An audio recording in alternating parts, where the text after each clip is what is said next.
Good morning student, how are you all. आप सब कैसे हैं? I hope you all are well at home. आप सभी लोग अच्छे होंगे घर पे।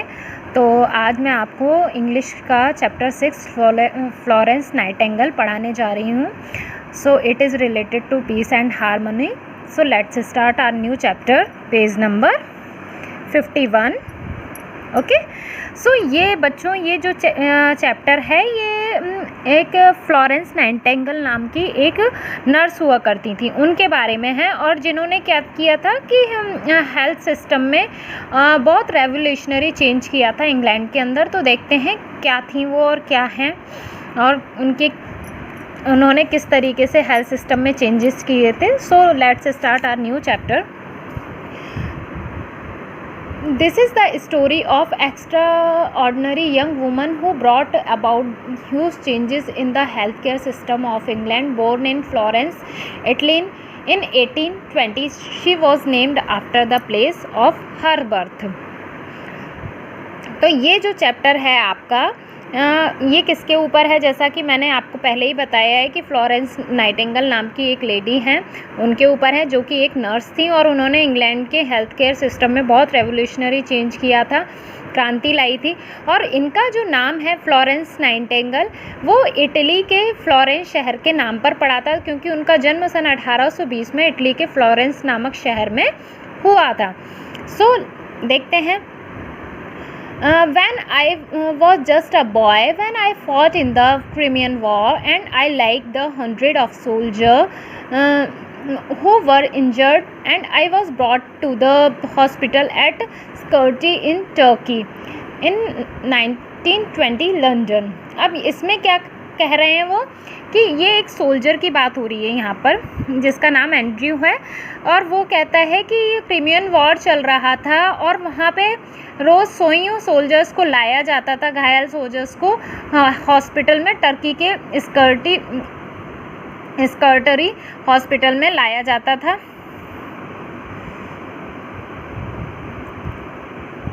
(1854) Skirty, Turkey. The hospital was filthy. There were rats and flies everywhere. If I close my eye, I can still remember the smell. तो अब जो वो एंड्रयू है वो कहता है कि हॉस्पिटल में इतनी गंदगी थी, भरा हुआ था। एक तो वो मरीज़ों से वॉर चल रहा था, तो डेली वहाँ पर सैनिक लाए जाते थे, और वहाँ पे क्या था, चूहे और फ्लाइज भी बहुत थे हर जगह पे। यहाँ तक कि वो अगर वो अपनी आंखें बंद भी कर लेता था तो उसको क्या स्मेल उसकी आती रहती थी, है ना, फील होती रहती थी उसको। Over the next few weeks, I feel very ill. और है ना, I watched a lot of my friends die from infections. अब वो कहता है कि कुछ वीक तक मैं बहुत बीमार रहा हूँ। मैंने देखा कि मेरे कई सारे साथी दोस्त है ना मर गए थे, कैसे, इन्फेक्शन से। One night, as I lay there feeling rest, I saw her for the first time, the lady with the lamp. एक नाइट को जब मैं बहुत ही मुझे रेस्ट फील हो रहा था, बहुत ही घबराहट सी हो रही थी। Ayesha her for the first time the lady with the lamp. उसने किसको देखा?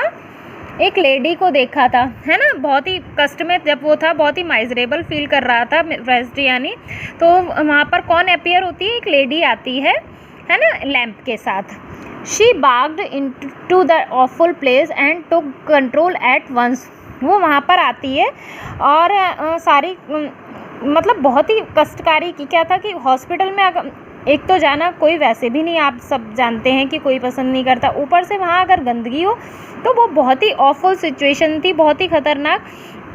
I need this place spotless. मुझे अब वो है ना वहाँ पर फ्लोरेंस नाइटिंगेल आती हैं और वो कहती हैं कि मुझे ये जगह कैसी चाहिए, सभी को ऑर्डर करती हैं कि स्पॉटलेस चाहिए। The Crimean war was a military conflict fought from the October 1853 to February 1856। जो क्रिमियन वॉर था वो मिलिट्री के जो लड़ाई चल रही थी वो कब से कब तक थी, 1853 से लेके 1856 तक थी। तो वो लेडी क्या करती है, आदेश देती है कि मुझे स्पॉटलेस चाहिए, कहीं भी एक धब्बा भी नहीं होना चाहिए हॉस्पिटल में। Next page. How are you feeling today mister Andrew? For the first time in our life's she made invalids feel respected. मतलब वो आके पूछती है एंड्रयू से कि तुम्हें कैसा लग रहा है, और है ना फर्स्ट टाइम मुझे, एंड्रयू बोलता है कि फर्स्ट टाइम मुझे ऐसा लग रहा है कि मेरी लाइफ इनवैलिड रिस्पेक्टेड है, बहुत अच्छी लग रही है मुझे। Everyone soon learned that Florence wasn't like the other nurses. सभी नोटिस करते थे जो फ्लोरेंस थी वो अदर नर्सेस को पसंद नहीं करती थी, है ना। 1832 Derbyshire England. Florence had always excelled at her lessons. She wanted to help people by becoming a nurse when she grew up. अब वो 1832 की बात हो रही है इसमें, जब वो बड़ी हो रही थी तो उनका क्या सपना था, जैसे हर बच्चे का एक सपना होता है कि मैं ये बनना चाहता हूँ, डॉक्टर, इंजीनियर। तो फ्लोरेंस क्या चाहती थी कि जब वो लोगों को तकलीफ़ में देखती थी तो वो उनको मदद करना चाहती थी, और वो क्या चाहती थी, क्या बनना, नर्स बनना चाहती थी ताकि वो लोगों की सेवा कर सके। Her parents on the other hand didn't encourage this, they hated that she wanted to become a nurse. They thought nursing wasn't a job fit for a lady because hospital were dirty and horrible places.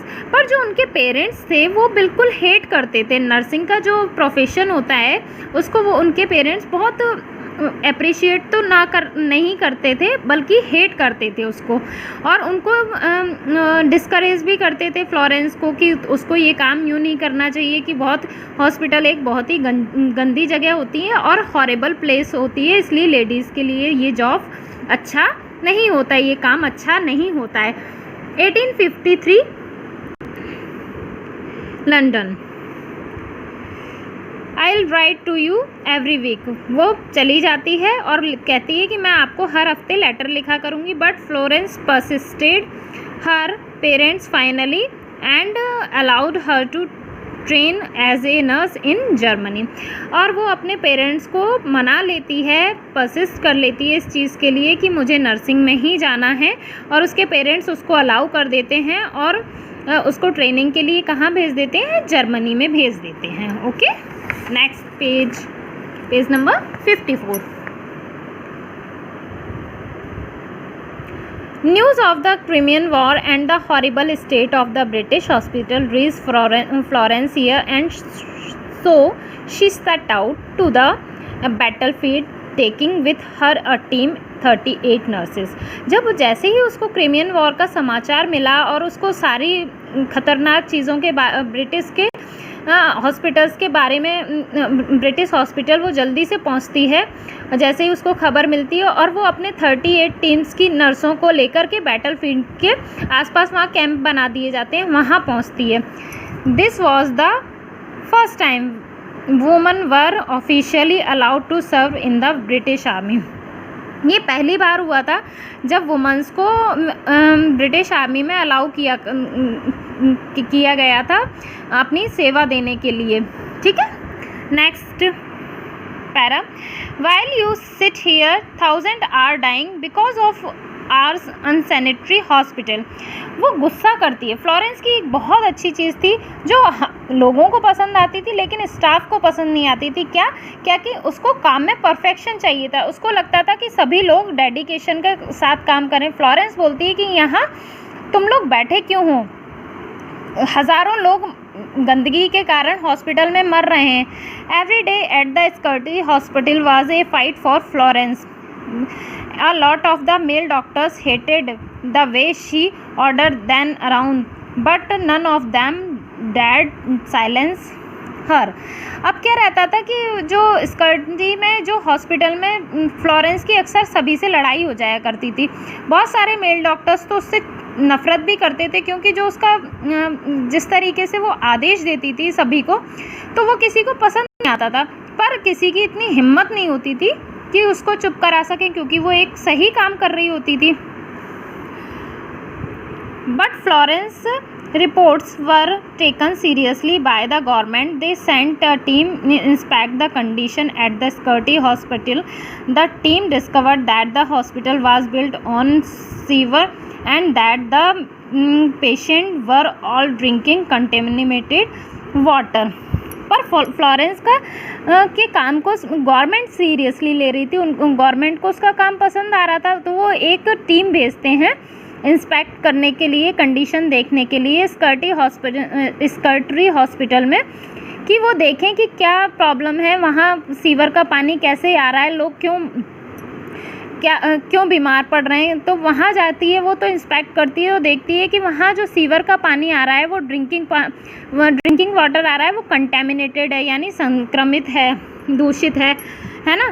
तो इस वजह से वहाँ के लोग बीमार पड़ रहे हैं। Florence had tackled an important problem that more soldiers died out of the disease than the battlefield because of how unclean the hospital were. अब फ्लोरेंस सारी प्रॉब्लम्स को, बहुत बड़ी प्रॉब्लम को टेकल कर रही थी।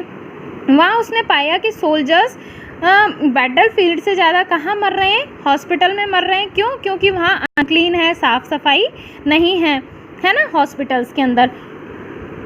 She fought for the cause of better sanitation in hospitals, both at home abroad. Almost at once the death rate began to fall. अब उसको पता चल जाता है कि जो किसके लिए वो लड़ाई करती है, बेटर सैनिटेशन के हॉस्पिटल में, बहुत ही साफ़ सफाई के लिए वो लड़ती है। यहाँ तक कि वो अपने कंट्री में भी इस बात, अपने देश की भी बात करती है और दूसरे देशों में भी वो यह चीज़ लागू करना चाहिए कि हॉस्पिटल में साफ़ सफाई का ध्यान बहुत ज़्यादा होना चाहिए, नहीं तो इन्फेक्शन होगा, है ना, और पेशेंट सफ़र करेंगे। Next page.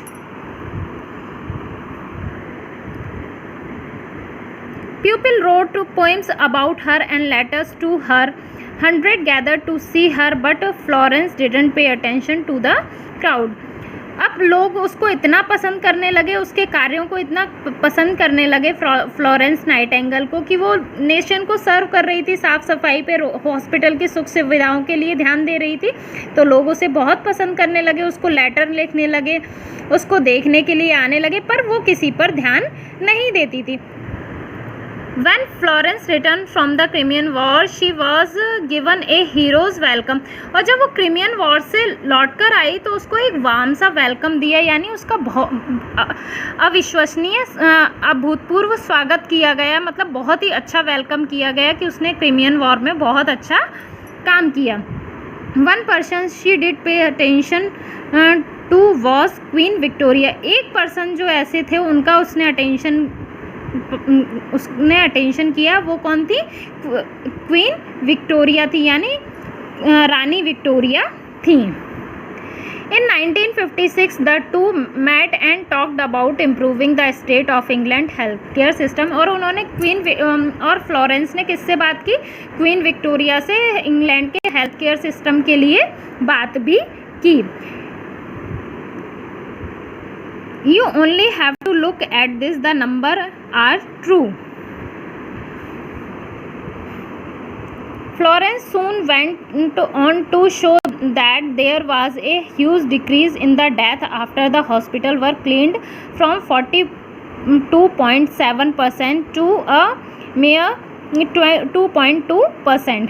अब क्या हुआ, उसको बहुत सारे लेटर्स, उसके बहुत सारी चीज़ ट्रुथ सामने आने लगे, और उसने जो आंकड़े सामने आए तो उसने देखा कि क्या सामने आया कि जो डेथ रेट था हॉस्पिटल में, मरने वालों की संख्या थी, उसमें काफ़ी कमी आई, यानी जो डेथ रेट 42.7% था वो घट के कितना रह गया था? ओनली 2.2% ही रह गया था। But sadly Florence soon fell very sick. She had contracted a bacterial infection from the hospital at Scutari, an infection that brought her fever, sadness and the extreme pain a long time. पर बहुत ही दुखद क्या हुआ कि Florence जो थी वो खुद एक कॉन्ट्रैक्ट में आ गई, यानी उसको खुद को एक बैक्टीरियल इन्फेक्शन हो गया हॉस्पिटल में स्कर्टरी में, और उससे उसको क्या हुआ, फीवर हो गया, सैडनेस और बहुत तेज पेन रहा एक लंबे समय तक. Yet Florence continued to fight for England's healthcare system. She wrote books, sent nurses to help the poorest people and pushed for better healthcare for everyone. इसके बाद भी फ्लोरेंस ने अपना कार्य नहीं छोड़ा. वो इंग्लैंड के हेल्थ केयर सिस्टम के बारे में इम्प्रूव करने के लिए कार्य करती रही. उसने कई किताबें भी लिखी. उसने कई नर्सेस को, जो बहुत ही गरीब लोग हुआ करते थे, उनके लिए भेजा और सभी को पुश करती थी कि बेटर हेल्थ केयर सिस्टम सभी को मिले, अच्छी स्वास्थ्य सेवाएं सभी को मिलें. इसके लिए वो सभी को पुश करती थी. Florence Nightingale dead at the age of 90 की एज में उसकी डेथ हो गई. Her work to improve hospital sanitation and healthcare revolutionized the field of the nursing and changed how patients were treated all over the world. और उसके कार्य को बहुत सराहा गया पूरे विश्व में, और उसने हेल्थ केयर सिस्टम के लिए और सैनिटेशन के लिए एक क्रांतिकारी कदम भी उठाए, और उसने the field of the nursing and change how patient, और उसने सभी पेशेंट के लिए मतलब कैसे ट्रीट किया जाना चाहिए पूरे वर्ल्ड में, इसके लिए भी आवाज़ उठाई. Good night you old bird, you are the reason I am still alive. और ये जो स्टैचू देख रहे हैं वहाँ पे एक वो कहता है कि मतलब good night you old bird, you are the reason I am still alive. तुम्हारे कारण, मतलब वो कहता है कि ओ ओल्ड लेडी, मैं तुम्हारे कारण ही आज स्टिल अलाइव हूँ. ना तो वो किसी को हेल्थ केयर सिस्टम में इतना अच्छा काम करने के लिए प्रेरित करती, और ना ही ये इतना क्रांतिकारी चेंजेस आ पाते हैं हेल्थ केयर सिस्टम में. So I hope you have enjoy the chapter. Thank you. Stay home, stay safe, have a good day. Bye bye.